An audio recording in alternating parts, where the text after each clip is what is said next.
Hello, everyone. So normally when I start these webinars, I leave a couple minutes to let people trickle in before starting. At this point, I'm saying we have 19 participants. I think we're going to get some more. So while we're waiting for people to trickle in, I'm going to introduce Helen in a second. First, I'm going to introduce the other participant here, which is Luna. She's right here. And so Luna attended yesterday's webinar that we had with Eric Molvar from Western Watersheds Project. And she was very upset when she saw the pictures of the coyotes and the wolves that are killed and rounded up. And, let's maybe cover her ears here. So she was very upset by those images. And so she's wondering what we are doing to change the way we farm to protect her people. All right, so we're going to get started now. Okay, so hi everyone. I'm very happy to welcome you all here, to welcome Helen again after several years. So my name is Naseem Nobari. I'm one of the founders of Seed the Commons, which is a grassroots organization based in San Francisco. And we are holding this present webinar as part of a five-part series. And the reason for holding this series at this point is that so Seed the Commons, a couple of us went to Brazil in November to participate in the People Summit towards COP30. So the People Summit towards COP30 was a sort of alternative popular forum that was an alternative to the UN climate summit. So it was, in the vicinity, and grassroots groups, activists came from around Brazil, from around the world, to talk about our solutions to climate change. So as part of that work, and we went, so Chema is the other founder, we went to Brazil.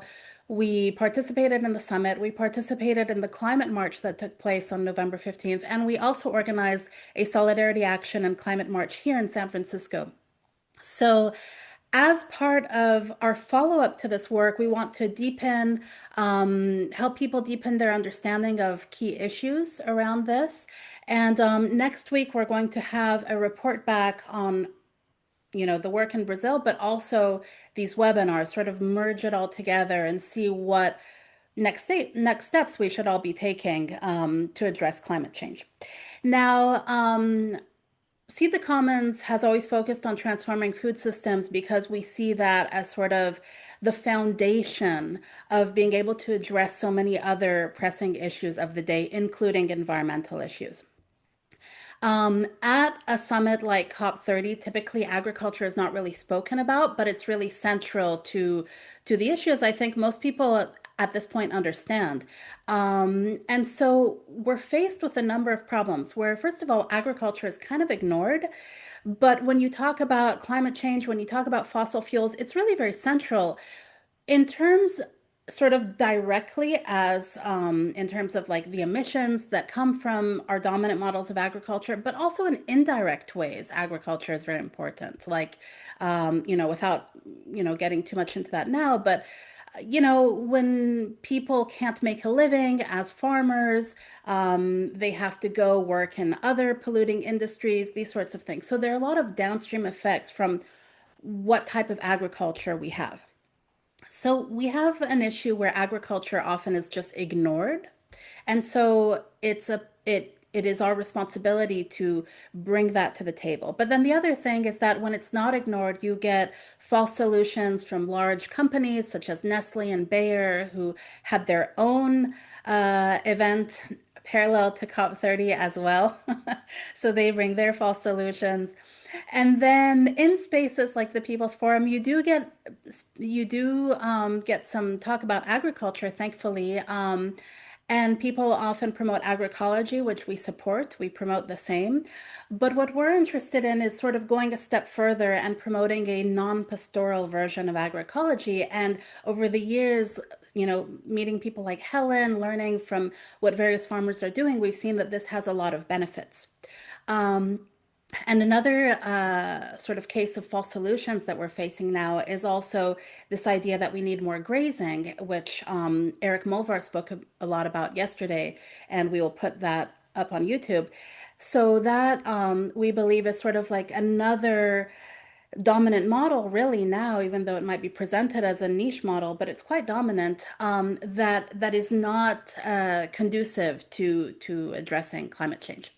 So now today the point is to really look to solutions, really look to what is the type of agriculture that we want to transition to in the future for climate-friendly food system. And so Helen is really, I think, the best person to speak about this. So I'll go ahead and read you her bio, and then she can get started.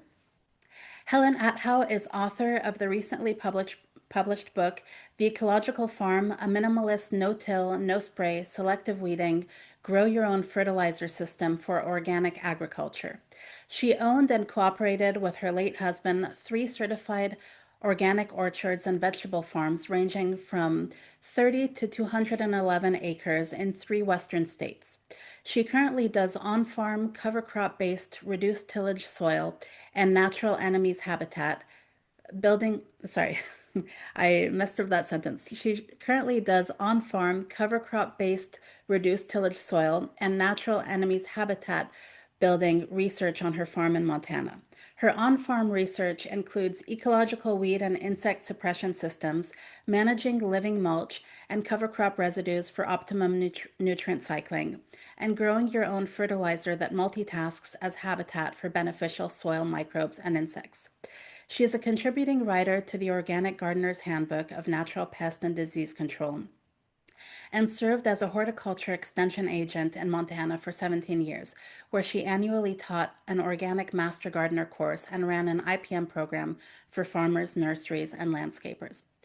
So, I just really want to say again, I think it's so important to not get bogged down in the problems, the problems that we're all facing and the catastrophes and all these things.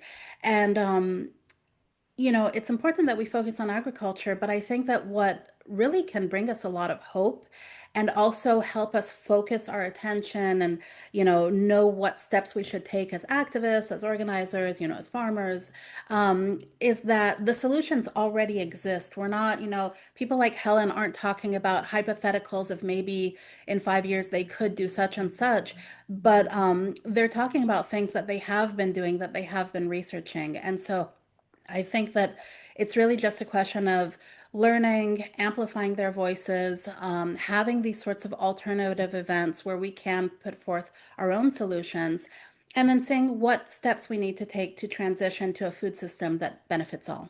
All right. Thank you so much, Helen.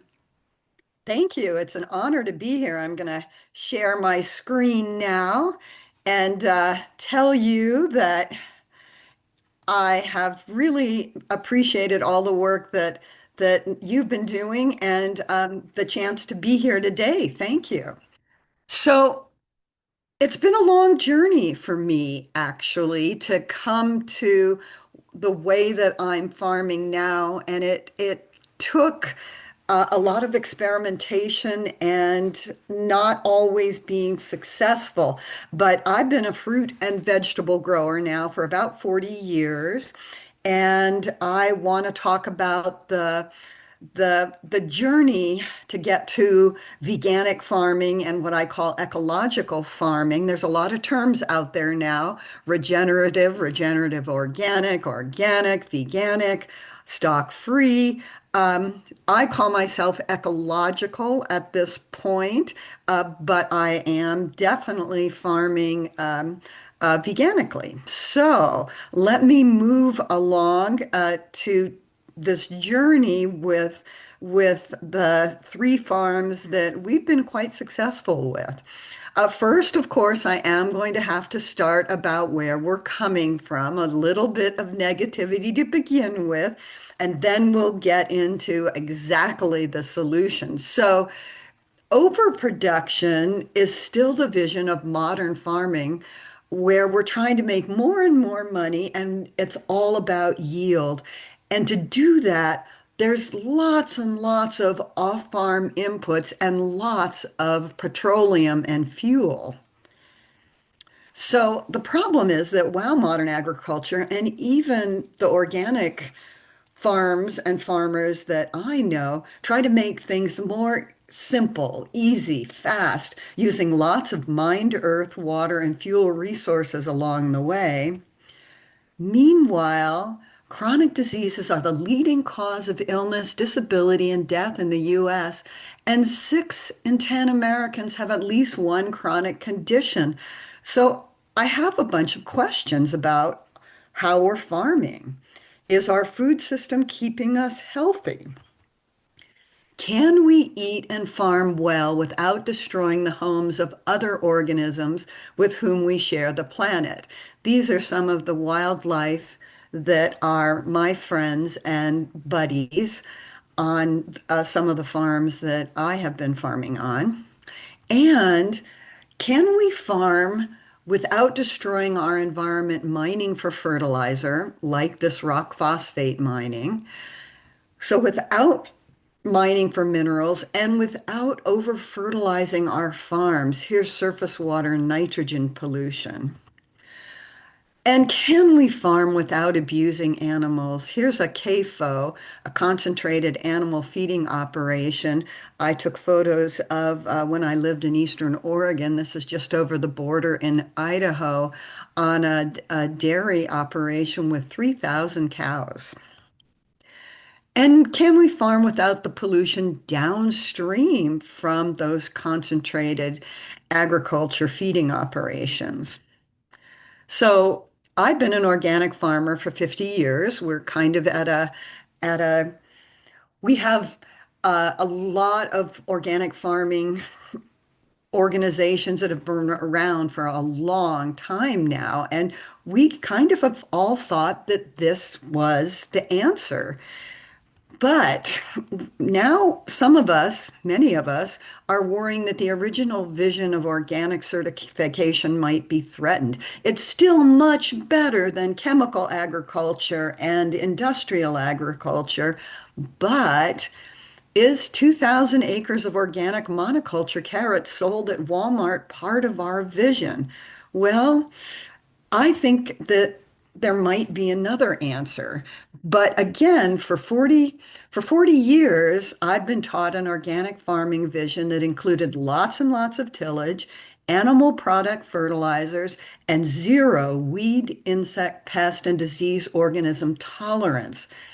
And many of my organic farmer friends still believe that's the most economically sustainable approach. But I'd like to suggest that rather than striving to make more money by increasing yield with lots of off-farm and animal inputs, can I focus on instead on saving money by reducing off-farm inputs and growing my own fertilizer, as you see me doing here on 2 of our Western farms, one in Oregon and one in California? And can we create agro-ecosystems that sponsor their own soil fertility as we grow our own fertilizer?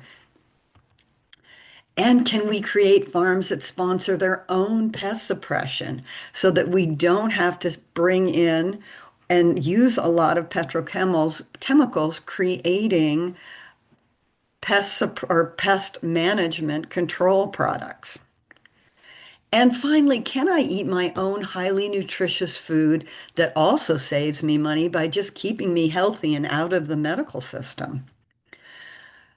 And in fact, this is something I've been spending a lot of time thinking about because we are what we eat. And what is the vitamin, mineral, and secondary metabolite content in crops that is responsible for their medicinal properties, such as antioxidant, anti-inflammatory, anti-cancer, immunoregulatory, and cardioprotective properties?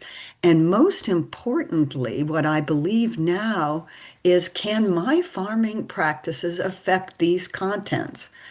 My late husband and I believe yes. So the new vision Our new farm vision is a year-round soil cover and grow my own fertilizer system that results in high mineral, vitamin, and antioxidant rich produce. And my late husband and I believed that our low nitrogen, high carbon, farm grown fertilizer results in deeply colored fruit and vegetables with high antioxidants that protect it naturally from insects and diseases, and then makes it more nutritious for us as well. And some of the research is really starting to agree with this. In fact, in one study, lower peach tissue fruit nitrogen increased both fruit vitamin C content and resistance to brown rot disease. Brown rot disease is a big problem in peaches throughout the world, but certainly in the United States. So we did some beginning experiments. We looked at peach fruit tissue mineral comparison of three long-term organic farms at an August farmers market in San Francisco. So the same variety at the same market, the same time. And we found that our Woodley Farm peaches had higher manganese, boron, and zinc with our veganic, low nitrogen, higher carbon fertilizers. A lot more needs to be done in this arena. But now I just want to move into this new ecological farming vision that we've been doing, or my late husband and I worked on for the last 20 years. Managing overlapping ecological relationships as well as just crops and doing veganic farming, which you probably understand, but I'll say what I mean by veganic farming is that it's livestock free. There aren't animals involved, and it does not use manure or animal parts, bones, blood, feathers, bodies, as fertilizer. So again, this ecological vision evolved very slowly with 40 years of successes, mistakes, and learning about the beauty and the messiness of ecology. And it changed both my late husband and my own definition of what is healthy farming. Over time, we eliminated most tillage and off-farm materials and mined minerals to make compost and to apply as fertilizers. And over time, we stopped using manure.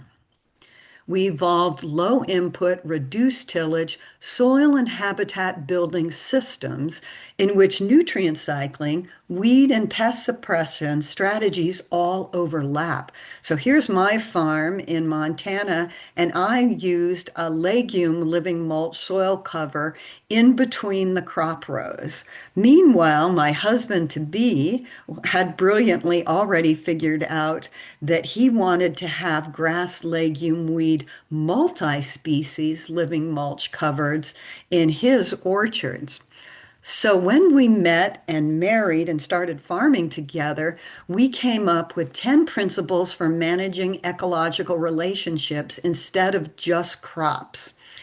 And a lot of people over the last decade have been talking about soil health and come up with their principles for soil health.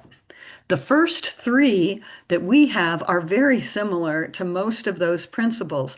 What's lacking in our 10 principles is that we do not believe that livestock are vital for soil health. And I'm going to continue to show you my experiments and how we came to that.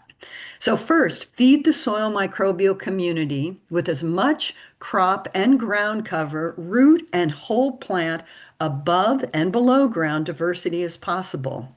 Disturb the soil as little as possible. Create year-round refuges for above and below ground biological suppression organisms. Grow a living root year-round and feed the rhizosphere, that root soil microbial community area right at the root surface. And then we added grow or obtain your carbon source where you are rather than importing carbon from a distance. Add organic residues regularly, not all at once in the spring. Focus on slow release carbon, not fast release nitrogen. I'm going to talk a lot about that for the rest of the presentation. Cycle rather than import mined nutrients. Fertilize selectively. Avoid fertilizing the whole field.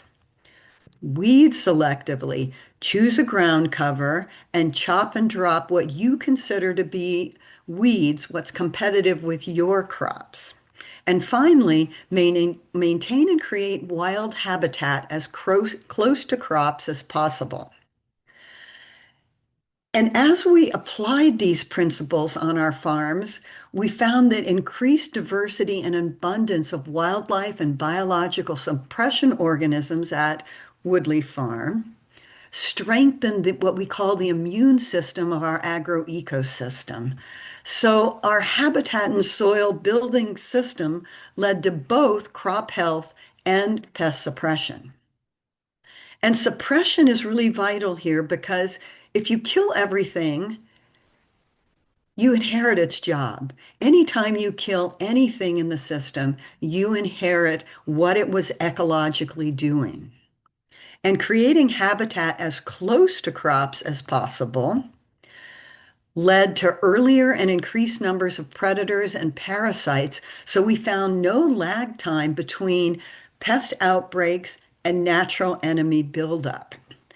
And these increased predators and parasites resulted in decreased pests, so we were able to stop spraying even certified organic sprays on vegetables in 2000 and on fruits in 2013. And still, as we continue to farm, no pests. And pest suppression is, again, what I'm talking about instead of biological control and zero pest tolerance. It's a different way of looking at how we work with nature. And the ecological plot thickened at Woodley Farm. Bird diversity also increased. We had some researchers come in and help us measure this. And as we began to mimic natural ecosystems with no tillage and no pest sprays, birds began to nest in the orchards in large numbers. This is a yellow warbler and his nest of baby yellow warblers below in the orchard. And when birds began to nest in the orchard in large number, caterpillar pests on peaches and apples decreased.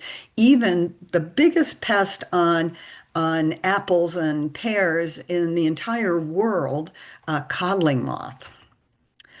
So overall, we began to see with this kind of strange looking system compared to those earlier shots I showed you of modern agriculture, we began to see system resilience, good yields and quality, and increased soil health in spite of record droughts and heat in 2021 through 2024 in Eastern Oregon, and also resilience in the face of cold and spring frosts in Montana.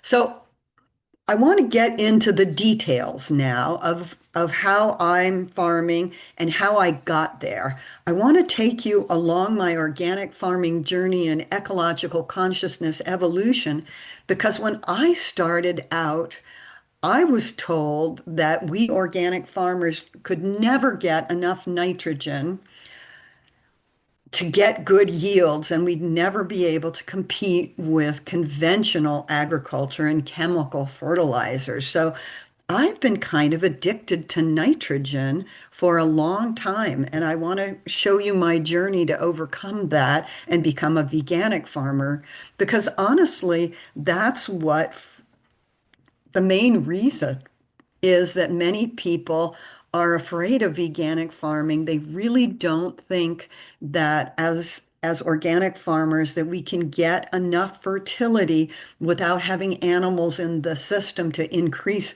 particularly nitrogen. So I started right out of graduate school in the late 1980s in New Jersey. Since I'd just finished my graduate work, I thought I knew everything. And when a farmer with 200 acres and 17 crops wanted to convert to organic in 1 year, I said, "Sure, I can manage that for you. What could go wrong?" And I was very conservative. I did these straw mulch, raised plastic covered beds to suppress disease and weeds. And we made and applied a large amount of chicken manure compost because our focus was providing lots of nitrogen as rapidly as organically possible. We had great success on that farm. We had articles in the New York Times, and a local nonprofit offered me their farm to do some experimenting on. And I honestly didn't have the money or the labor to put straw down in between the crops. And I'd worked as a very young person. I had gotten to study with Masanobu Fukuoka in Japan. And so I said, okay, we'll just let the weeds grow in between these crops and we'll mow them, which honestly, in the early 1990s was a big deal. Now it looks just almost silly easy to me, but started doing that, but still using high rates of manure compost to provide lots of nitrogen as rapidly as organically possible. Again, really good success on that farm. I was able to move home to Montana and I was able to buy my own land where I could experiment a little more with some of these ecological farming methods that I had really wanted to try. And you can see that it's starting to look a little wild on this farm. But again, I started conservatively, still worried about nitrogen. I used what I'm calling an annual legume living mulch system. So I tilled the whole field every year and then I reseeded living mulch in the pathways between the crops. Again, I was making lots of on-farm sheep manure compost tilled into the whole field each spring to maintain high levels of nitrogen. But I also had to do something with that living mulch because otherwise weeds grew up through it. So I was surface applying the mowed living mulch. But of course, in graduate school, they had told me that I would lose all of the nitrogen if I didn't till it into the soil and that I'd never get enough nutrients from that mowed living mulch. But over time, I saw more and more ecological relationships and used less compost and less tillage. And by the late 1990s, I realized that surface applications of mowed clover living mulch provided way more nutrients than predicted. So I decreased compost applications and I evolved from mowing to manage weeds, to selective mowing to build habitat for beneficial insects, which I began to see coming into our system as we created habitat close to the crops. You can see all that lovely green habitat in between my crops. The results were very good yields, just some of the best yields I've ever had, and competitive with conventionally grown, chemically produced vegetables, and very, very good market quality. But I started to ask questions. What about ecological quality and ecosystem services and true cost accounting? And I had begun to see some problems in the early years of this system. Believe it or not, despite what my graduate professors had told me about organic fertilizers, I had excess nitrogen fertilizer, nitrogen and phosphorus in the old field. So I decreased manure applications and then I stopped in 2002. And you can see the nitrogen line went down after I stopped. But even after I stopped the manure compost applications, still the phosphorus did not go down for a while. And what I also found was that this excessive nitrogen in my system lead and nutrient imbalances in the system increased tomato blossom end rot and pepper scald, which I had just assumed was part of farming. You always had some of this, but it decreased when I stopped the high nitrogen manure compost. So what I realized over time was that I didn't actually have to have tomato blossom end rot and pepper sun scald. It decreased and stopped when I stopped the higher nitrogen manure, compost fertilizer. And when my soil nitrate went down, you can see it went way down after 2002 to levels that when I was in graduate school, I would have been a little afraid might not be high enough. What I also found is that when I stopped the manure compost applications, we got a better balance of plant nutrients in the soil. Potassium and percent potassium both dropped and became more balanced with my other nutrients such as calcium and magnesium. This is kind of complex, and I'm not going to spend any more time on it, but the take-home message is that excessive nitrogen from manure-based compost was kind of throwing the soil system out of whack over time. So I was getting brave. I evolved to a perennial living mulch system in a new field. So no-till perennial red clover row middles in between the crops. And then I only tilled the permanent crop rows. I surface applied mowed living mulch and mowed and blew it into the crop rows.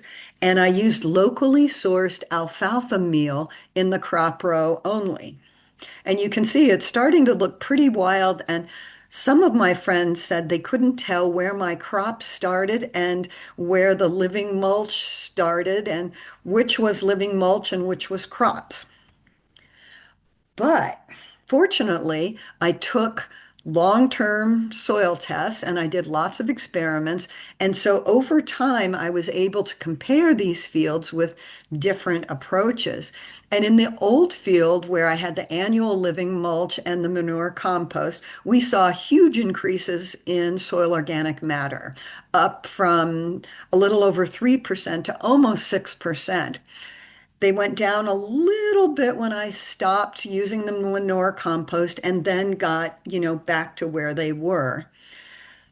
But in the old field where I used mainly the clover living mulch for my fertility, I still saw an increase from when I started at about 3% in 2006 to where I ended a little over 5% in 2010. So my levels never got as fast, as high, as fast as using manure, but they did increase to a very acceptable and good level. So on-farm experiments, lots of them, in the 1990s and 2000s showed me I didn't need as much nitrogen for a good yield as long as I paid attention to and maintained a diverse microbial community and balanced the carbon to nitrogen ratios of the surface applied residues. So I learned that the ecological details matter, but that I could have a very fertile system without using those manure-based composts. So I was a recovering nitrogen addict when I met my husband and moved to his farm in California. And Carl was a mineral balancer and didn't even measure nitrogen in his soil fertility calculations. And even though he wasn't a vegan, he'd stopped using manure well before I did. So we had some heated debate in the beginning years, but we really pushed each other to expand and test our ecological theories. And we did very well on the farm in California. And we wanted to see how far we could take ecological farming. Could we take it to the level where we reduce most off-farm inputs, grow all our own nitrogen fertilizer, and still get a good enough yield to make a living? So we did very well on the California farm. And when we sold it, we moved to Eastern Oregon and semi-retired to 211 acres. And there the goal was to balance good yields with minimal soil disturbance, a natural nutrient cycling, and this year-round living root idea, because the living roots provided habitat for soil microbes, beneficial insects, and we wanted to see if we could grow our own fertilizer instead of using fuel to import fertilizer, even using fuel to make compost. So here's the culmination of our ecological farming system research. Woodley Farm, Oregon, preparation for our no-till orchard. Unfortunately, this 5 acre field was right next to the road, and all the Eastern Oregon ranchers would drive by and shake their heads looking at what we were doing and saying, those Californians. But there's method to this madness.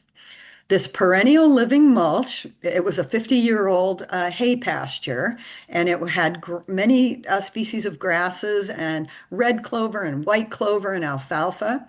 So we left that perennial living mulch between the crop rows. It's providing year-round living roots, regular nutrient cycling, and also undisturbed season-long blooming habitat for soil microorganisms and for beneficial insects and other natural enemies. Then we had this hay, or excuse me, we did selective mowing of this living mulch, and the selective mowing of the living mulch adds season-long surface applied residues for slow nutrient cycling and recycling. And we only mowed about 50 to 60% at any one time. So you can see some of it's in full bloom, some of it's mowed. And then the final step was that we had this hay mulch, about 50 pounds of hay from another field, from this, both from another field and from this mowed area. We mowed and blew it onto where the trees were going to be. And then where each tree was going to be, we brought hay mulch from another field and about 50 pounds per tree and put it down pre-plant for the perennial fruit tree. So that's it. That's the fertilizer. And then Carl also did based on the soil tests, did some minerals just before planting underneath that hay for each tree. So the whole field didn't get minerals, just each tree. And here's that orchard, that no-till orchard in 2022, 6 years later, no off-farm nitrogen fertilizer except living mulch, no off-farm mineral fertilizer since planting in in 2016. And honestly, we were getting just extraordinary yields. If you'd told me when I was in graduate school, or even 20 years earlier, that we could get these kind of yields using only fertilizer that we grew on the farm, I would have said you were crazy. But there it is. It was a little more complex to figure this system out with annual vegetables, big perennial trees that have deep roots. It's kind of a no-brainer. My new orchard in here in Montana is doing the same thing, just looks wonderful.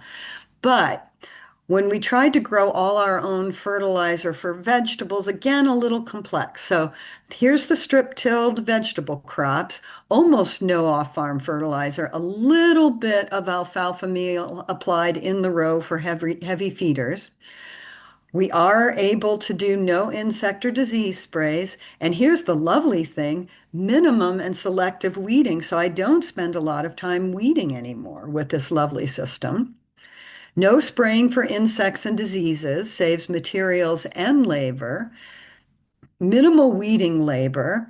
And I can utilize these living mulches in between the crop rows for climate modification, giving me protection from wind and heat depending on how I manage it. You can see in the background, I'm mowing the onions and putting a mulch on the onions for weed suppression, but I'm leaving a tall living mulch where the lettuce and those are rows of peas are because they are getting protection from wind and both heat in a hot summer. So I have no purchased fertilizer cost, no labor or diesel to make and spread compost in this system. And by the way, look how beautiful those peppers are with no manure compost, only the fertilizer that I grow on the farm that I mow and blow into those rows.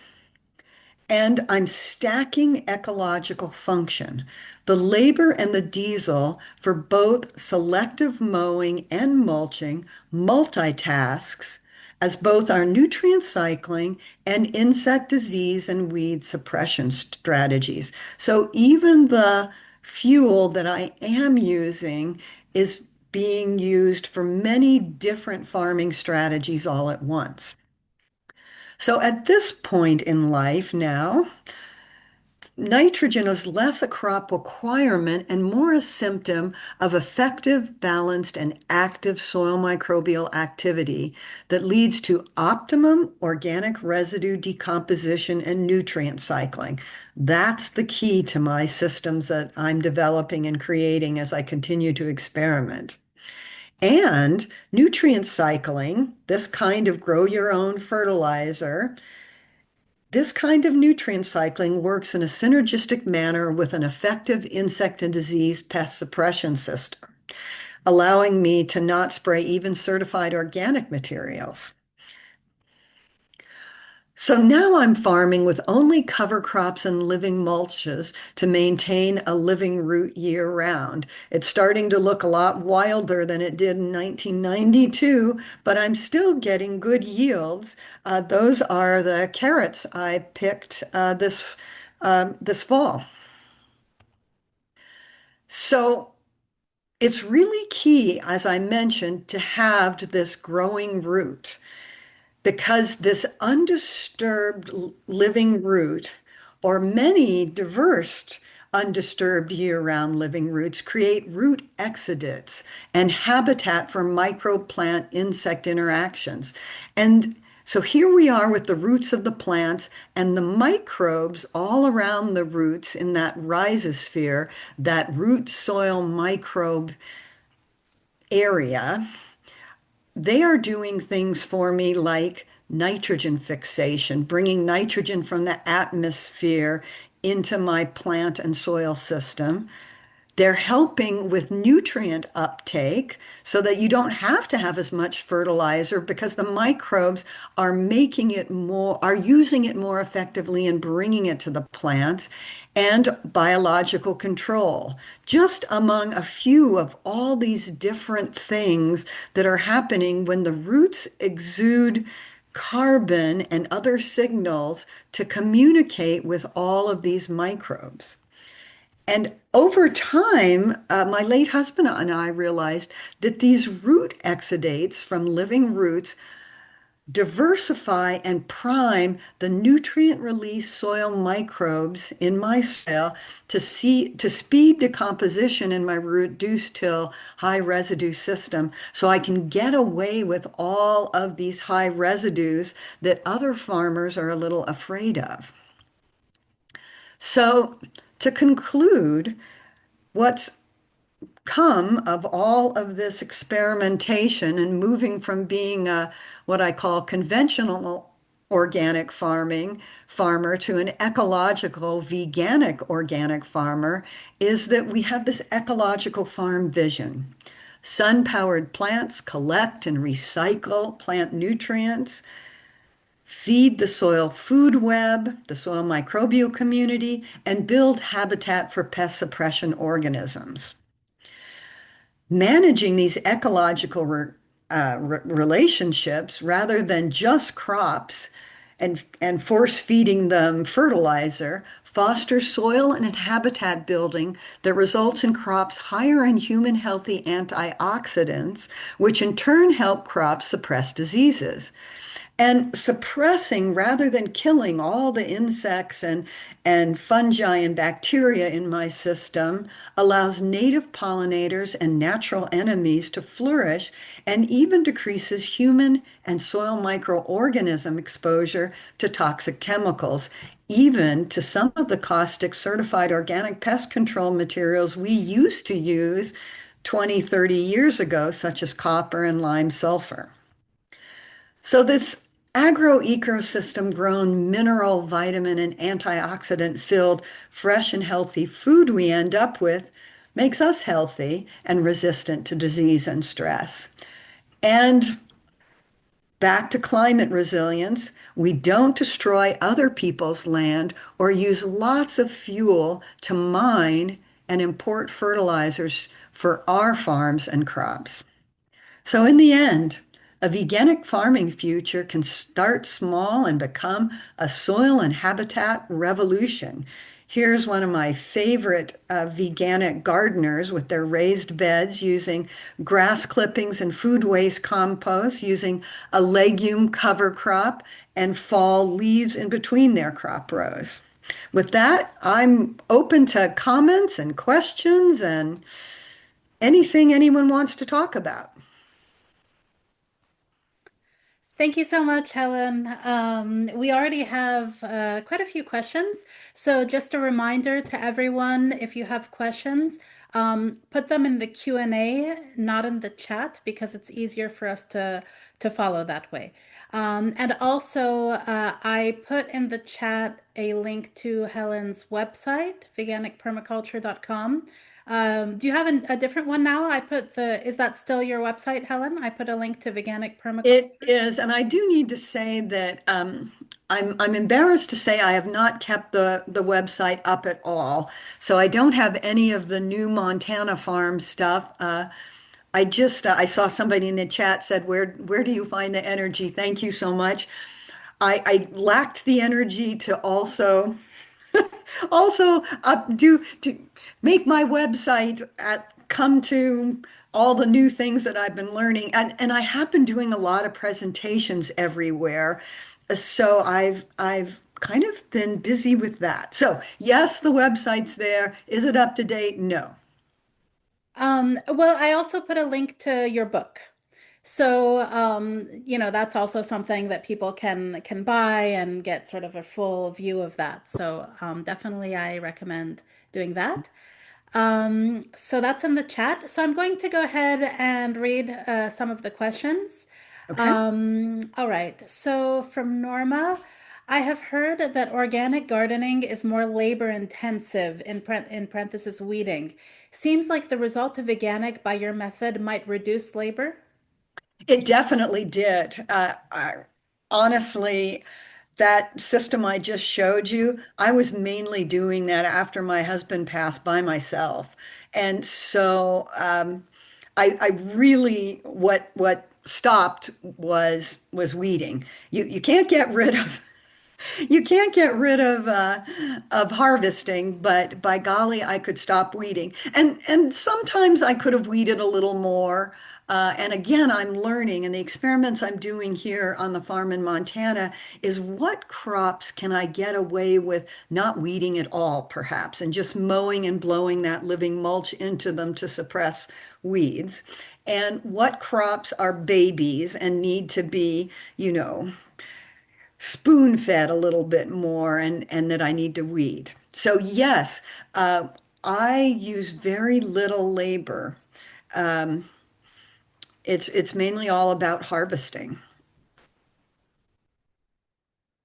From Zarmine, what changed in 96 that initiated the decrease of nitrogen and increased nutrient balance? You mentioned 2002 several times as not adding nitrogen anymore, but I must have missed if you said something about 96. I should have put in that slide. I started out, I'm embarrassed to say, using 10 to 12 tons per acre of animal manure compost. Then in about, 96, 97, I said, whoa, what's going on here? And I stopped applying. So I reduced the rates of the compost and I got down towards the late 1990s to about 2 tons of compost per acre. And honestly, you have to drive the equipment pretty darn fast to only put out 2 tons per acre. So that was what was happening. I started out very high, as I had been taught, reduced it, and then reduced it down to almost nothing before I completely stopped in 2002. Oh, somebody in the comment in the chat is saying that she has Helen's amazing book. Thank you so much. From Greg, what are tips to use this growing approach in small spaces, such as urban gardens? Yes, that was why I showed you that slide at the end, my friend's wonderful garden. So they, of course, save their food waste and compost it, and that goes into their raised bed, which they dig with a broad fork. And then they do have an area where they have fruit trees and some landscape trees. They mow the grass and they collect the leaves. Now, I'm a little worried about their fruit trees. We've just changed and started growing cover crops around their fruit trees so that they can mow those clovers and grasses and leave them right under the trees because they were using the lawn clippings and the leaves for their gardens. But that is a wonderful source to utilize. Um, for really urban gardens, I think it is a little more challenging. But there's always municipal leaves. You can find municipal leaves and compost those. You can find grass clippings. You need to be a little careful with grass clippings and make sure that they come from park areas where they're not using herbicides, for example. And then in that transition before I went to growing almost all of my fertilizer, I did use alfalfa meal. And you can find alfalfa pellets at feed stores and garden supply stores. One of the things I've found, which is very exciting, is that Ace Hardware, our Ace Hardware, now this is in the United States, in the Western United States, they are now carrying a veganic fertilizer. And so when I use a little bit of fertilizer for my heavy feeding crops just right in the row, I can get this little 3 pound box. I don't need very much, and I can put it in the row to also go along with the what you would use, maybe grass clippings and composted leaf, mulch, and food waste compost. Coffee grounds, for example, collecting coffee grounds from restaurants. What a wonderful way to get nitrogen. I do want to say, since we're talking about resilience and climate change, that here in Western Montana, we have been discovered and we are moving away from being so much of an agricultural place. And the feed mill where I used to get my ground alfalfa meal, I would ask them to grind up bags of alfalfa pellets, and they would, since I bought it in bulk, they would do it for me. They are out of business now. They are now a storage facility for people who are storing stuff. So it's harder and harder to get these things, which makes it, I think, really important to figure out, even in urban situations, how do we utilize restaurants? How do we utilize food waste from individuals? How do we do composting in individual situations? Hopefully, we have parks and grass clippings. How do we utilize those? Although those parks need to use their own grass clippings too, of course. How do we make even the urban environment have carbon carbon sources, plant residue sources that we can utilize. I am going to leave that to you urban people to figure out. I figured out for rural, you need to figure it out for urban, but it's really vital. Coming back to that principle, grow your own carbon or recycle your carbon from a nearby source rather than importing it from very far away. If I may allow myself to also give a comment.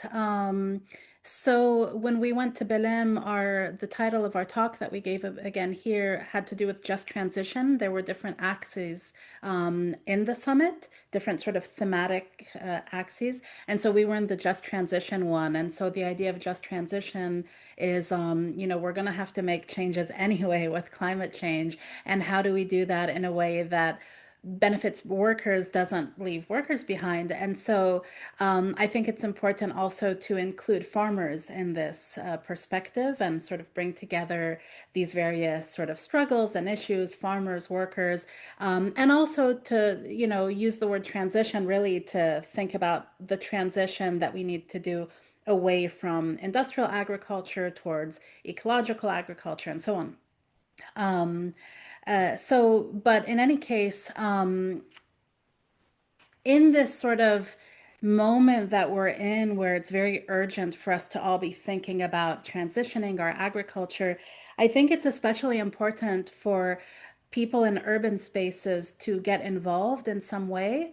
And and that's been quite popular in places like SF, where you have community gardens and, people have like a little area and grow some vegetables. And then, sometimes the criticism that I've heard of that is like, well, you're not, you're not going to change the world by growing a few tomatoes, basically. What we need is to like grow, change the corn monocultures and, these are the large scale issues. It's the basis of people's diet that's really a problem. And it's not growing a few tomatoes. But I think that that sort of misses a bigger perspective of what we're doing in urban spaces when we do these things, because it's not just the immediate, I grew a few tomatoes and that's going to change everything. One of the benefits of doing that, I think, is that it one of the benefits is a psychological one, I think, where people in urban spaces sort of become included in these, what's a global movement really to change our food system. They become connected to that and they become interested and maybe find solidarity and common cause with the people who are in the countryside. And, it becomes part of this one web of we're going to change our food systems, even if in urban spaces it's in a more limited way, but it sort of brings people into this broader project of transitioning our food systems. So I think that it has ecological benefits, it has, nutritional benefits and all that, but it also has a psychological benefit, I think, of helping build awareness in urban spaces of the need that we all have to bring our struggles together, that these things are not disconnected from one another, that the things that we're working on in urban spaces for workers are not disconnected from the issues that farmers are facing. And so, yeah, I think it's really just something that that is worthwhile. It's not just, oh, a few tomatoes.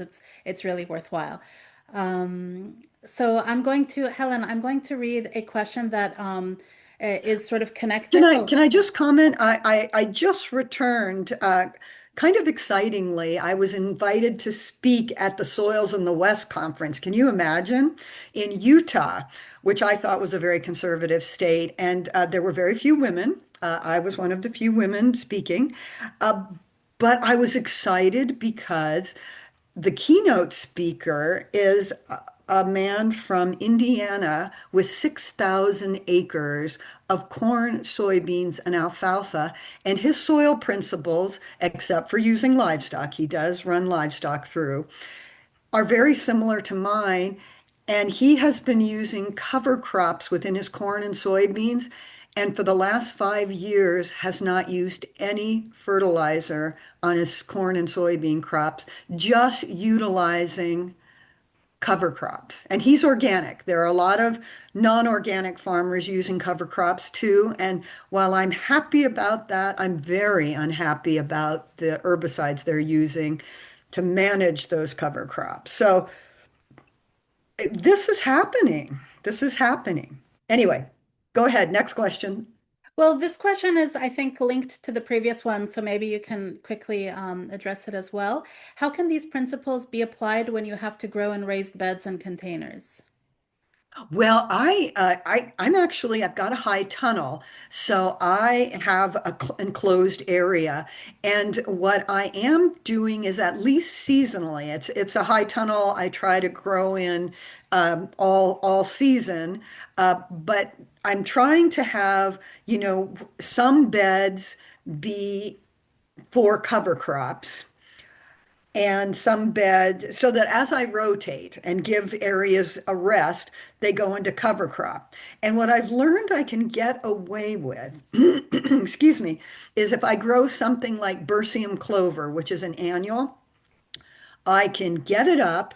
I can mow it, or, in this case, I use a whacker in my bed, my raised bed, my beds that I've made in the high tunnel.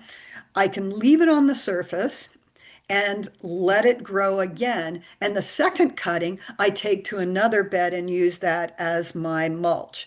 So I can't get away with growing all my own fertilizer in just these beds unless I had an area around the garden where I could grow beautiful flowering alfalfa and crimson clover and just things that had flowering, different times of flowering, but that could also be my fertilizer that I mowed it and put it onto my beds. In really small urban areas, I do think that you, the problem with my system, of course, is the land that it takes to grow your own fertilizer.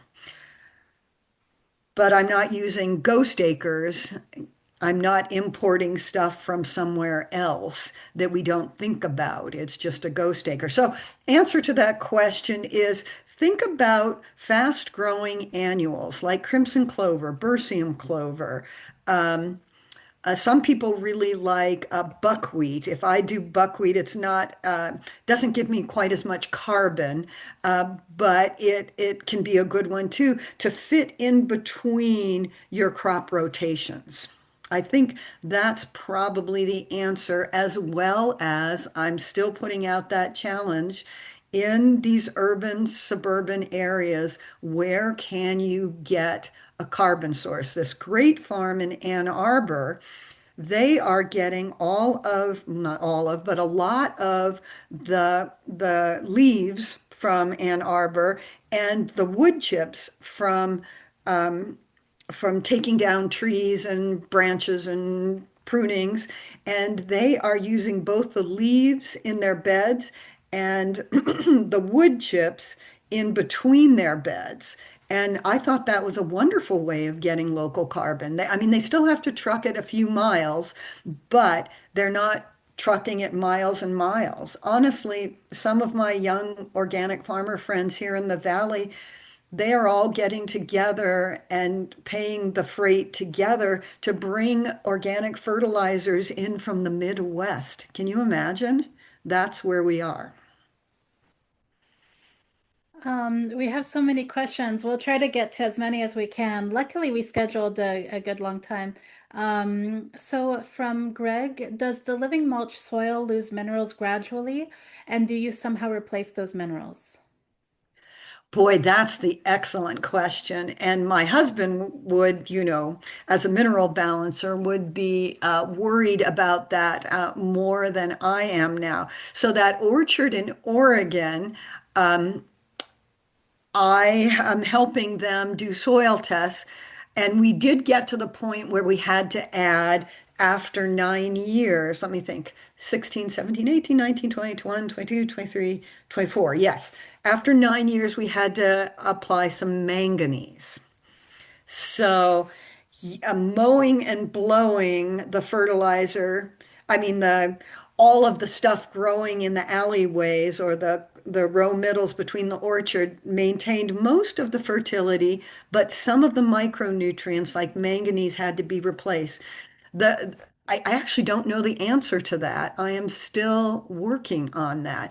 I suspect that we will have to apply some minerals at some point, and in places where pH is a problem, I think there will have to be some lime applied at some point. But the point is, let's see what we can cycle and recycle from our soils and have a healthy microbial community to make it as efficiently decomposed and recycled as possible so that we can use as few of those mined minerals as possible. I don't know if any of you have ever lived near a lime mine. I did on an island in British Columbia, and what mining does for some of these nutrients to the soil, to the land is heartbreaking.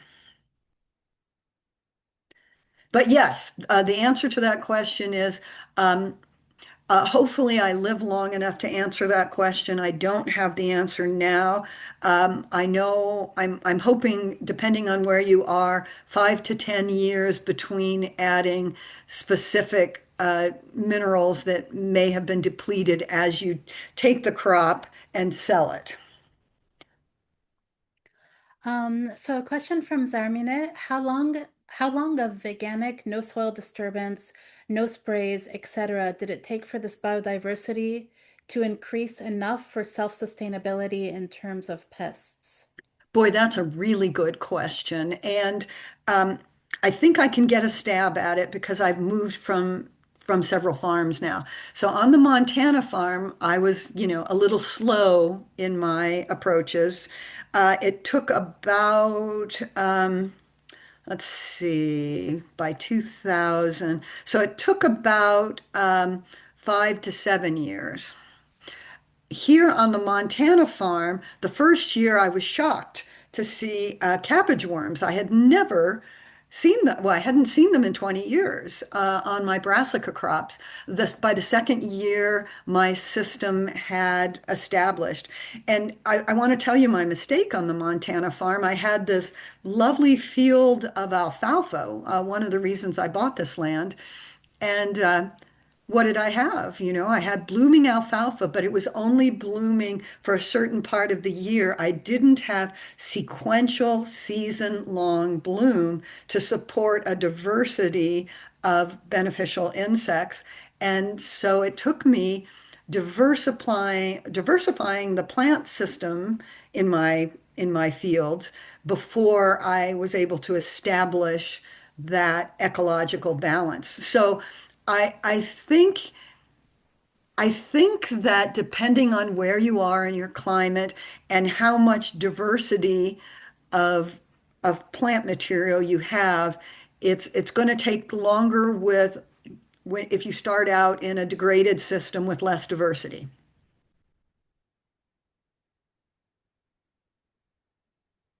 Forgot to open the audio.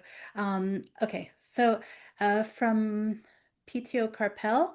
Hi, thank you so much for this presentation. Very impressive and inspiring. So far, I have two questions. One, I understand that the living mulch spaces is also the space you move through the field. Can this make it complicated to move harvests around, for instance, when it rains or using a wheelbarrow on long distances? How do you use those paths slash living mulch spaces? Two, are there cases in which the living mulch being more humid entail fungi problems, especially oidium? And how do you deal with this if it's a problem? I'm going to get to the second question first, because yes, in more humid conditions, and here in the West, remember, we have low precipitation. So that's one of the reasons I can get away with my system. But when it's wet and moist, or when I'm having rodent problems, I mow short. And the beautiful thing is it will grow back if I need it to. But if I'm having a wet week or, God forbid, a really wet month, I can keep it very low to diminish the humidity. And sometimes, if I'm having that high humidity, when I mow, instead of blowing the living mulch into my crop, I leave it in the row middle and then blow it in later when it's not so wet. So yes, the humidity uh, can encourage fungi. This is going to sound like magic, but I want to say that over time, I have realized just this past summer, we had an unusually for us in Montana wet spring, and I got a fungal leaf spot disease on my young melons, and I thought, oh my God. And I even went out and bought some sulfur, but I just couldn't make myself apply it. I said, I'm not trying to make a living anymore. Let's wait this out. Honestly, the leaves came out and were healthier after a while. And I really do believe that my plant growth promoting rhizobacteria on the root systems. Remember, I'm trying to encourage this very healthy microbial community that also suppresses disease. I think that they kicked in. Now, I don't have the microbial ability to measure that myself, but from what I'm seeing in other people's research, I think that happened. So, yes, be careful, and also know that your system is designed with checks and balances if you're using an ecological system, if that makes sense. Um, okay. Did you want to answer the first question or the I'm sorry, you're that right. was it? I got so excited about what I saw this summer.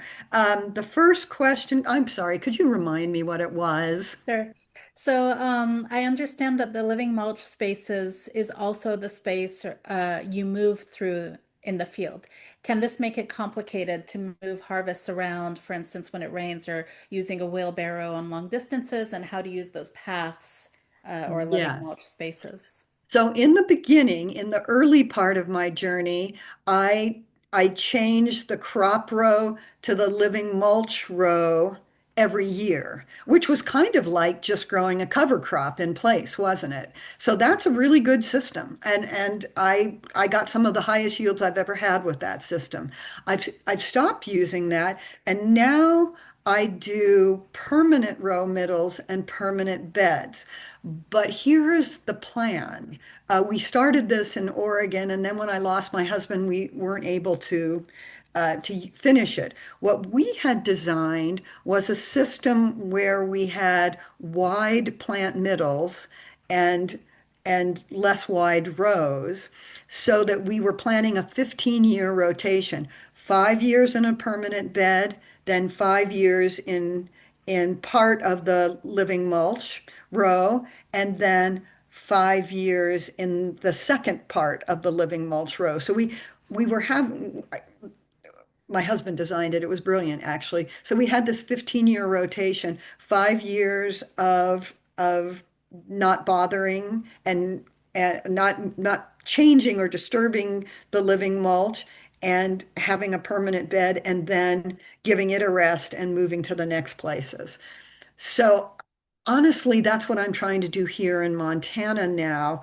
I don't think I would do the changing every year, but that does give you a chance to get ahead of stubborn weed issues and handle too much residue if you're in a place like the East Coast where things grow faster because it's more humid, or if you're in a more tropical area where things grow faster.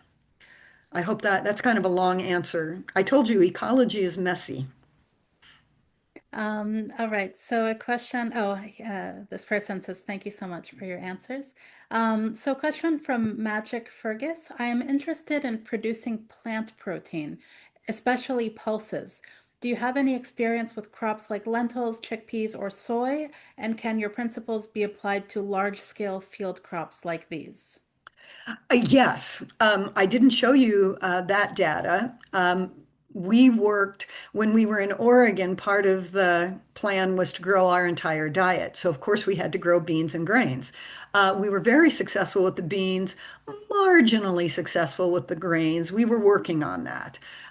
We were very successful with a field corn to make polenta and cornmeal out of, but very successful with black beans, cranberry beans, and several other varieties of beans. But the staples were black turtle beans and cranberry beans. And we did it in exactly the same way. So a 5 foot bed, 3 to 4 rows of beans in the 5 foot bed, and then the same thing, mow and blow the living mulch in between. And actually, I didn't show you this data. We looked at comparing.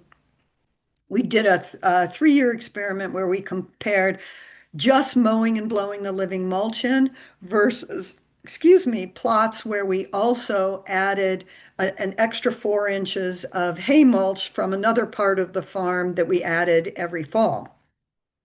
And things like peppers uh, did that extra mulch. Things like beans, there didn't seem to be a statistically significant difference. So they were not as picky about having the extra nutrients. So they worked pretty well. The one thing, when we did it on a large scale, the first couple of years before we started this experiment, well, one thing we did learn was that you don't mow and blow onto the beans and the grains too early in the season because you need to let them get up a couple of inches high before you mow and blow. We did them when they were just at cotyledon stage. That was stupid. We suppress them as we suppress weeds as well. So I think the system works. There's a woman in Madison at the University of Wisconsin who's, I'm not sure how they're doing it, but they're doing this with field corn now. They're doing living mulches in between. They're overseeding when the corn is up at about fifth to sixth leaf. And some of them are not mowing it and they're doing fine. And some of them have actually figured out. And again, I should have asked, how the heck are you doing that? But they are mowing in between the rows of corn and kind of doing what I'm doing. But there are others, like this guy in Indiana I told you about, that are just overseeding with their cover crop when the corn and the soybeans are at a certain stage that are able to, it's not competitive. So I think that that's something you work towards. Um, uh, I'm having a momentary glitch. Rick Clark, he is not a veganic farmer, not even close. But he is doing some innovative things with cover crops with corn and soybeans. And I think it's worth looking at what he's doing and seeing again if you can do what he's doing, not adding other remember, he hasn't add fertilized in 5 years. Can you do that without livestock? Um, Somebody, Elena, hi Elena, a true wisdom keeper, she says of you, Helen. Feel so honored to listen to you. Thank you, Elena, for the nice comments. All right, so this is a question from Julian. What is your opinion about human manure? Oh boy, that's the big one. So I'm going to say urine, no problem at any time. Everybody is always encouraged to pee out in my field at any time on the mowed residue. Maybe not right on the crop, but on the residue, because we know that's clean. We know generally that we can't have pathogens. Don't tell the USDA if you're doing that, but generally that's okay. Human manure is a problem. So I think that if you can manage it and compost it yourself, um, I would use it in my orchard with no qualms. The reason I'm shaking my head is that 20 years ago, when I was an extension agent here in Montana, I was really excited um, about our local composting areas and did research on that. And now we found that the sewage sludge is just full of forever chemicals and terrible chemicals. So we can't use it. We can't use it. It's not healthy in these urban situations unless we change everything so that there aren't chemicals in our sewage sludge. But at this point, I really, 20 years later, I can't suggest using composted sewage sludge. Darn it. But we have to. We have to figure that out. And if you can figure out, I mean, if you can control where the human manure is coming from, I would certainly use it on perennials. I do not have enough experience with it to, to say at this point. From Greg, what was it? Oh, what is your approach to seed saving and why? Save as much of my seed as I can for probably all the reasons that we are worried about.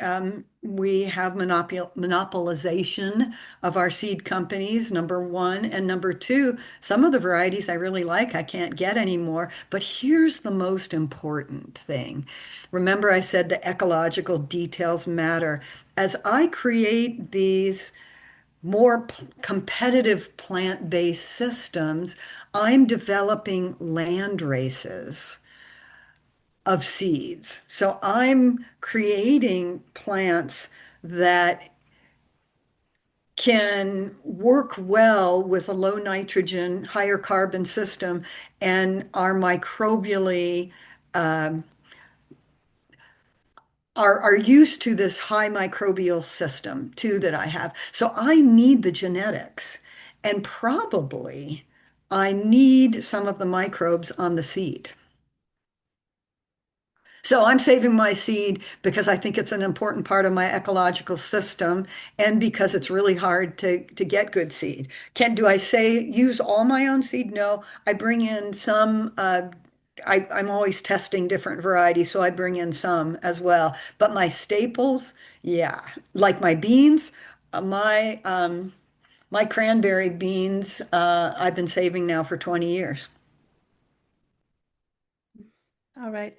Um, so I wanted to actually say something in regards to one of Greg's questions, and Helen, you can also answer it. But does this growing method and the overall food system transformation align with a type of village slash city layout design? For example, does it point toward fewer humans per square mile or dense concentrated centers or other?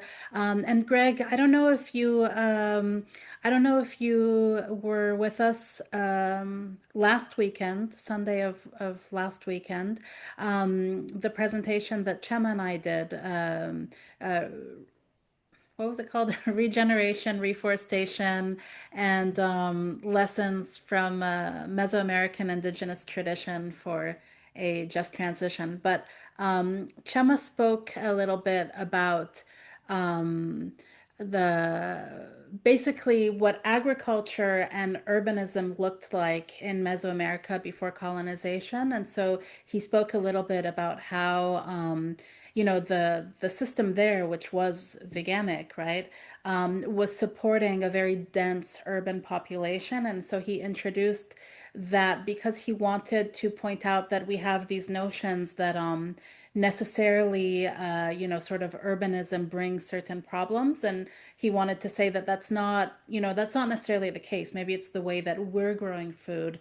So anyways, I just wanted to point to that. If you missed it, maybe you could watch it when we put up the recordings on YouTube, which we'll do soon. But in any case, so Helen, if you want to address that, and then we have time for one or two more questions. But if there are questions that are left unaddressed, hopefully Helen will agree to come back so she can get back to them at a future time. So go ahead and answer that, and then we'll take a couple others if you like. Yeah, that's an important question. And I do need to say that I came out of, the conventional agricultural world. I went to college and graduate school studying agriculture, horticulture. And so I have always been concerned about yield, and how to have enough yield in an area that will feed a population. I don't want organic to be just for the wealthy, for example. We really need to have good food for everyone. That being said, the system that I have developed the last 20 years does require more land, but it multitasks. So, one thing that has never been done, and I don't have the ability to do it, is to compare systems, a conventional where you do tillage and you bring in fertilizer to a system where you raise your own fertilizer and you utilize more land to do that. I I I think that the concept of ghost acres is one that we don't totally understand. We're beginning to understand the expense of fertilizer now that the world is in crisis and the cost of fertilizer is driving even conventional farmers to think about. That's why I'm asked to speak places now because everyone wants to know about growing their own fertilizer. But I think that to have a system like mine or Ian's system. I'm having a mental block. Come on, help me. His wonderful farm in England. Ian Tolhurst. Yeah, Ian Tolhurst, he's my hero. So he's raising his fertilizer mostly too, in a different way than I am. He's doing cover crops, but he's also doing some carefully doing some wood product materials too. But he's raising it on his land. So how how did those kinds of systems compare to systems that bring in their fertilizer from ghost acres? I think, yeah, I think that we have to think about that and maybe think about villages and urban areas a little differently. But that's my thought on it. So we just have a few minutes left. Helen, I wanted to suggest maybe you could you could look in the Q&A and choose one or two questions. Oh, and somebody has put Ian Tolhurst's website in the chat. So for anyone. Thank you. Thank you. Ian's amazing. Yeah, Helen, would you like me to select a couple questions or do you want to go Yes, ahead? please. You select. Oh, okay. All right. Um, sorry, because I had gone up to the. Do you use nitrogen fixer trees like they do in food forests? I don't. I use a nitrogen fixing cover crops because the trees that I have in my system are producing fruit, and not so much here, but in Oregon, nuts. So the nitrogen fixers have to be on the ground for me. And can diseased foliage simply be nipped off selectively? In my experience, plants often grow new healthy leaves quite quickly. Absolutely. And when I was telling you about those melons that I had last year, I did nip off most. There was a lot of disease, so I couldn't get it all, but I did nip off most of them for sure. All right. So it's already 11:28.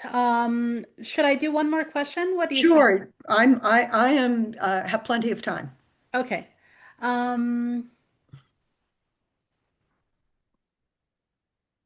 do you use companion planting? Which combinations are the best? So yes and no. I mean, what I do is to have as much diversity as possible. So yes, that's companion planting. Do I pick specific plants. I used to, and now I take what I get and then try to add more diversity for the specific ecological function. So I have my nitrogen fixers in the system. I also have my diversity of different kinds of roots. So they will have different kinds of exudates to produce, to support different microbial communities. So I have deep tap rooted, I have fibrous rooted, I have grasses, I have legumes. I have that for the forbs, for the non-legumes and non-grasses. I try to have plants that have season long, from the very early season to the late season, of sequential bloom so that my beneficial insects always have pollen and nectar throughout the season to sustain them. So yes, I do companion planting, but perhaps not in the traditional way. I'm I actually have a whole chapter on that in my book, why I do what I do and what my favorite plants are.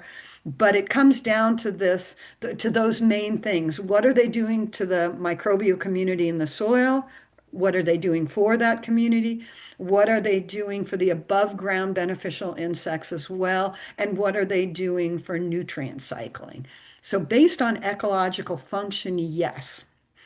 In other words, I have very few recipes. I do give some of my favorite plants, and only because with my experiments, they were the ones that seemed to support the most beneficial insects. Some of the umbelliferae, some of the, Queen Anne's lace, carrot, gosh, parsnips. I let my parsnips go to flower, and that's one of the best plants, for example, for beneficial insects. So that's kind of a long answer to the question of do I like the specific mixes? It depends if they're meeting all that ecological function. So from Greg, what has been your experience with different compost teas for crop productivity and disease suppression? When I was designing my system early, for example, on that Montana farm in the 90s, I used lots of compost tea and lots of what I called biostimulants, seed treatments to support rhizobacteria. Now I create habitat and hope they will come.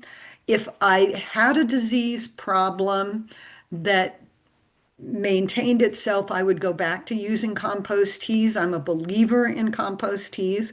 I haven't had to use them. Remember, I'm in a dry area where I do not have a lot of humidity to encourage pathogens. So I can probably get away with not utilizing it. But yes, lots of research in my early years with compost teas. But not necessarily, or in the early years, I used some manure-based compost teas and then moved to entirely plant-based. Okay, so we'll do just two more quick questions and then we're gonna let Helen go.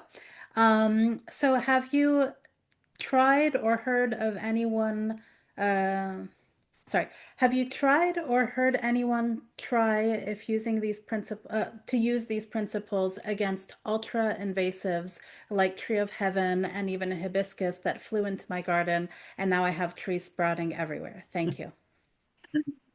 I've had perennial weeds, certainly. So that's why I still do strip tillage with the annual crops. I tried no-till, but I do a little bit of selective tillage to manage the weeds. So here's how I've managed it. So for those big monster perennials, and I have rhizomatous grasses moving in. I go through with what I call a ripper. Remember, I do have equipment. A ripper is like a single shank chisel plow. And I go down my bed and up it. And what it does is it doesn't turn the soil, but it gets rid of any of those strong invasive roots. or it suppresses them. And I do it really, really early in the season at the same time that the high carbon to nitrogen ratio material that I've put on over the winter, right? I've mowed and blown my living mulch into the onto the beds for the winter, and things have grown into them for free. The living mulch has invaded them for free. I, when it's all still brown and hasn't started growing, I go in and do this ripping. And that brings things to the surface where they dry out a little bit and I can suppress it. Then later, when the living mulch starts to get green, I never till unless I can add residue. I mow that nice green succulent higher nitrogen residue onto the surface of these beds. And then I go through and I do just shallow tillage, about 2 inches. And that is wonderful because it brings up the shallow seed bank, the annual weeds, but doesn't bring up the deep-seeded stuff. They're still buried. And if they're buried, they won't germinate.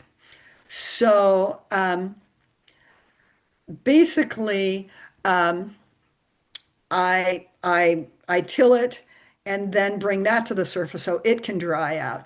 Then for seeded crops, I'll do a second time. For transplants, I will just plant into that and then mow and blow. So I'm kind of doing a three-tiered approach to the deep-seeded perennials or deep-rooted perennials, the seeds of the annuals, and then a second time the seeds of the annuals for anything I'm going to seed directly. So that's how I do it with tillage. With just mulching, if you're going to try to just mulch out some of those, aggressive plants, you need to be, 10 to 12 inches deep. Or you need to use plastic mulch like tarps, I think. All right. So the last question is from Norma. Is the Montana farm open to visitors at all? Well, we're doing a big farm tour this year. We're doing a tour de farms, a bicycle tour in July, with my farm being one of the 6 farms. So you're always invited to that. If you give me enough time in advance, as I said, it's mostly just me, although I am starting to cooperate as I get old. This year I'm looking at transition, and so I have a local food system group who'd like to put in another acre of orchard and help. Actually, help. I will have helpers, but we'll see how that goes. They're in transition. So, in other words, the long story is to that I have a few days when I have the farm open to tours. If you give me enough time and I'm here and not too busy, I can do it. But I tend not to get as much done as I once did, so I tend not to have it just open. How's that? All right. So the 6 farms are in Montana. It's 6 farms that are Yeah, local to we're doing a Handbook. bicycle tour starting at the local food system place. They have a house where they run farmers markets and they run an online um, winter farmers market where people can choose online and then they come to this house and pick it up every Thursday. They're just wonderful. And we do classes and all kinds of great things. So we're going to have a big dinner there after we bicycled the 35 miles from farm to farm. And we get food at every farm. Isn't that sound wonderful? That sounds amazing and much healthier than what people do in SF. In SF, people do bike tours where you stop and get coffee and donuts. So I think that this sounds a lot healthier, what you're We're going doing. to get organic vegetables and fruit. Oh, and Yeah. they're probably, you know how they are. They're going to do local wine and beer, I bet, too. All right. So yeah, that would be great if some of the people here can go visit. And of course, buy Helen's book. Check out her website, even if it's not up to date. And so yeah, I just wanted to give a couple announcements. So this is part of a series, as we said. So we wanted to bring attention to some of the issues that are not often spoken about. And now with Helen, we wanted to really focus on the solutions. And I think the solutions really are not only about transitioning agriculture, but that's such a big part of it, and it's also starting point. And this topic of what type of agriculture do we want to address climate change is not relevant only for people who are interested in farming or gardening themselves. I think it's relevant to everybody, and everybody can find a way to plug in. And I personally don't grow my own food. I'm not at all any kind of farmer or gardener. I'm not really good at any kind of, activity like that. But I think that we can all find ways to work towards this vision and plug in various ways, and find ways to support farmers who maybe want to transition, people who want to get into farming and to go this ecological route.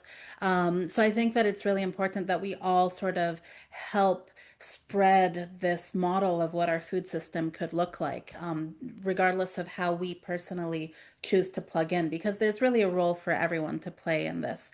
And so next week we have our final webinar of the series. And so we're going to do both sort of we're going to wrap up what we've covered through all of these webinars. And we're also going to do a report back from our trip to Brazil, where we participated in the People Summit towards COP30. We were able to go visit the green zone of COP30 itself. We were able to go visit the agri-zone, which was a zone set up by companies like Nestle, Bayer, these companies. They set up their own summit, which interestingly, they've really gotten on the regenerative train. So you have also a corporate appropriation of regenerative, which is quite interesting. So we were able to walk around the agri-zone. We participated in the climate march there, and then there were people in San Francisco. And hi, Sydney, and thank you so much for your help in organizing that. She's in the chat. Sydney and others marched in San Francisco at the climate march here. So our report back will also cover that, and we'll sort of share thoughts about what worked, what didn't work, what next steps might be going forward. So I really encourage you all to participate. And I also wanted to say donations are always helpful for Seed the Commons. And if you donate $25 or more, Chema put a link, you can choose to get this tote bag. We can send it to you. Just email us. So, just email us and we'll send this your way. And you'll be the coolest person at the farmer's market. All right. All right. So, Helen, do you have any comments before we wrap up? I just wanted to tell Elena, yes, there will be local kombucha at the tour to the farms. All right. So, And thank you, everyone. I have been seeing the comments, and there's so many great people out there. Hello, Sydney, that are also doing really good work. And I did want to mention that. If you don't already know about, you probably do, but if you don't know about Learn Veganic and Stefan and Megan, who teach these wonderful courses on veganic gardening and focus totally on the urban gardening. I'm, obviously more of a farmer, but they teach how to grow in containers and all of those approaches. I strongly, strongly, there it is. Thank you. Learnveganic.com. There's the website. They really do such a good job, as Nassim does such a good job in California. Thank you, all of you, for all your good work. Such an honor. You have no idea the conferences I've been going to, and I just have to tell a funny story at Acres. Gabe Brown gets up to do the keynote and talks about how he turned his daughter-in-law, who came to the place as a vegan, but he turned her so that she wasn't. And I'm sitting there in the audience going, hello, hello. So anyway, right now, lots is happening with regenerative agriculture. It's really important to just keep saying, yes, we need ecological farming, but we don't necessarily always have to have livestock in every situation. all right. Thank you so much, everyone. Oh, and yeah, thank you all for your nice comments in the chat. All right, so hopefully we'll be able to do something like this soon again with Helen. And if you feel that you had questions that weren't answered, just feel free to email us and we can know that way what we need to cover in the future. All right, so thank you so much to everyone. We're going to go ahead and close it. All right. Can I say one Oh, thing? of course, of course. I've been meaning to get in touch with you, Chef, and I will eventually do that. Again, I just don't get as much done in a day as I used to. I see in the chat someone who's been trying to contact me, and I have been remiss. I'm not usually remiss. I used to keep up with all my emails, and I no longer. It's tough to get old. Don't do it. All right. Helen, we're going to send you a link also, so check that out when we close this. Okay. Okay. All right. Okay. So Elena said she's trying not to. All right. Well, it was really lovely to spend this time with everyone. I'm so happy that everyone's so interested in learning more. And so we'll definitely find opportunities to do that in the future. And in the meantime, please sign up for next Saturday, where we're going to sort of bring this all together and speak about next steps and sort of what works, what doesn't work, and change making and how we can all make a difference. All right. So, yeah, see you next week. Thank you all. Thank you so much to everyone.